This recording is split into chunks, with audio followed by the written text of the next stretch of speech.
+2வில் தேர்வான மாணவ மாணவிகளுக்கான கல்வி தகுதியை பதிவு செய்வதற்கு வேலைவாய்ப்பு அலுவலகம் சார்பில் சென்னையில் சிறப்பு முகாம் நடத்தப்பட்டது.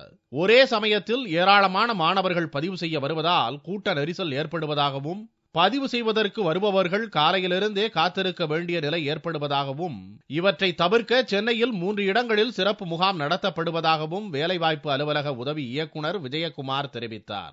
சென்னை மாவட்டத்தில் 3 இடங்களில் முகாம் நடத்துறோம். பதிப்பக செம்மல் கணபதி அரசினர் மேல்நிலைப்பள்ளியில் ஒரு முகாம் நடக்குது. 2வது முகாம் Raja Muthiah higher secondary school, Srinivasa Avani road, Raja Annamalaipuram, Chennai 28 ஒரு முகாம் நடக்குது.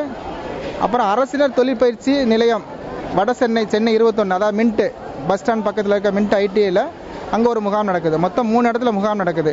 அதாவது வேலைவாய்ப்பு அலுவலகத்தில் மனுதாரர்கள் அனைவரும் அந்த கூட்ட நெரிசலை தவிர்ப்பதற்காக அரசாங்கம் அந்த ஏற்பாடு செஞ்சிருக்காங்க. மதிப்பெண் சான்றிதழ், ரேஷன் கார்டு போன்ற பதிவு ஆவணங்கள் சரிபார்க்கப்பட்ட பின்னரே மாணவ மாணவிகள் பதிவுக்கு உள்ளே அனுமதிக்கப்பட்டனர். இந்த சிறப்பு முகாம் பயனுள்ளதாக இருப்பதாகவும், வந்தவுடன் பதிவு செய்ய முடிவதாகவும் மாணவிகள் தெரிவித்தனர். இங்க எம்ப்ளாய்மெண்ட் ஆபீஸ்ல கூட்டமா இருக்கிறதுனால இங்க தனியா பிரிச்சு முகாம் போட்டிருக்காங்க. அதனால இங்க பதிய வந்திருக்கேன். அதனால எனக்கு இங்க ரொம்ப ஈஸியா இருக்கு. சென்னையில் இந்த சிறப்பு முகாம் வரும் ஜூன் 2ஆம் தேதி வரை நடக்க உள்ளது.